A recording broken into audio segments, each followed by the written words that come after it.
इतिहास भी कभी माफ नहीं करेगा।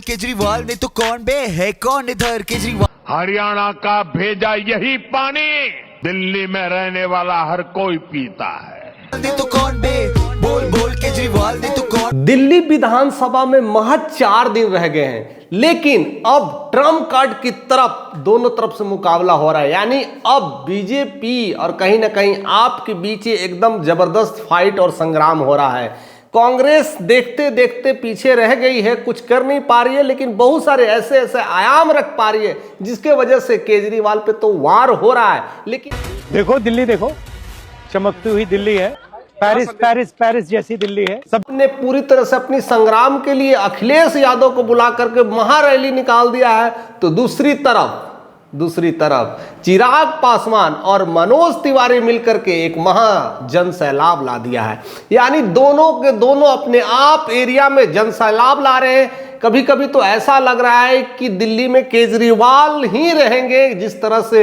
अखिलेश यादव का सपोर्ट मिला है, 25,000 रुपए तक की सुविधा मिल रही है, सिंपल यादव का सपोर्ट मिला है, और जिस तरह से उनके जो सॉन्ग्स बज रहे हैं, ट्रेंडिंग सॉन्ग जो चल रहा है, आज नहीं तो कल, ये वाली जो बात है, हाँ, मैं नहीं तो कौन बे, इस तरह का जो सॉन्ग है, हर तरह से पूर्वांचल वाला सॉन्ग है, लेकर के बाकी कुछ ट्रेंड कर रहा है। यानी केजरीवाल अपना धूम मचाए हुए हैं। दूसरी तरफ चिराग पासवान का जन सैलाब, साथ साथ मनोज तिवारी अपने आप हीट सुपरस्टार कहे जाते हैं और बिहार के तो है ही और एक सांसद हैं, होते हुए साथ में जब दोनों रैली लग रहे हैं तो लग रहा है 2 शेर बिहार का अब चला दिल्ली पर, और देखते ही देखते दिल्ली में जन सैलाब हो गया।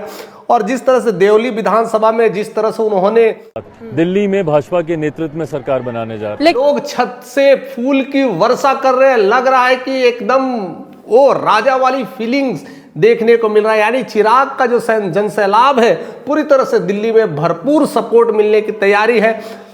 कहीं और से तो बात मैं करूं या नहीं करूं, जिस जगह से उनको जो सीट मिली है, देवली से जो सीट मिली है, और उनके जो प्रतिनिधित्वकर्ता जो है खास कर करके दीपक तोमर, उनको काफी कुछ सपोर्ट मिला है। वहां पर वाल्मीकि समाज के लोग रहते हैं, और कहीं ना कहीं चिराग पासवान के आ जाने से दीपक तोमर में एक तरह से कहते ना, एक लाइटनिंग आ गया, एक चमत्कार सा हो गया, और वहां एक जन सैलाब आ गया। यानी दिल्ली में अब मुकाबला बहुत कठिन होता जा रहा है। यानी दोनों आमने सामने ऐसे ध्वंस टकरा रहे हैं, ऐसे विध्वंस की बातें कर रहे हैं, एक दूसरे को कहीं कसर नहीं छोड़ रहे हैं। ज्यादातर देखा गया कि केजरीवाल बीजेपी को निशाना बना करके कई सारी चीजें उलट फेर करके रखते हैं, उनकी हर तरह की कमियों को निकालते हैं और पूरी तरह से कहीं ना कहीं बीजेपी को घेरते नजर आए हैं। और उसी तरह से चिराग पासवान भी कहीं ना कहीं आप यानी केजरीवाल पर निशाना साधते नजर आए हैं कि पिछले 5 सालों में सिर्फ वादे ही किए हैं, जो भी झूठे वादे,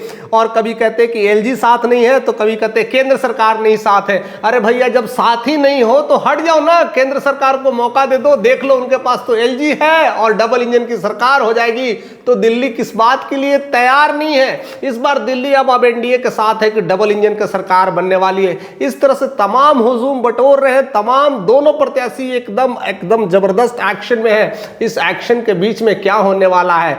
क्या चिराग पासवान मनोज तिवारी के साथ बढ़ चढ़ करके दिल्ली में जिस तरह से भूमिका निभा रहे हैं वो केजरीवाल पे भारी पड़ने वाले हैं, या केजरीवाल अपने नई रणनीतियों के साथ जिस तरह से अखिलेश यादव को मैदान में उतारा है और महाजन सैलाब लाया है, क्या बीजेपी और कांग्रेस की ऐसी धज्जियां उड़ा देंगे? क्या कुछ होने वाला है? आपका कमेंट का हमें इंतजार रहेगा। किसके तरफ ज्यादा इंक्लिनेशंस दिखता है? आप क्या उनके बारे में सोचते हैं और क्या कुछ होने वाला है? इन तमाम खबरों के साथ आप बने रहें। अगर चैनल पे नए तो सब्सक्राइब करें, क्योंकि ऐसे बहुत सारे खबरें अभी आने बाकी है।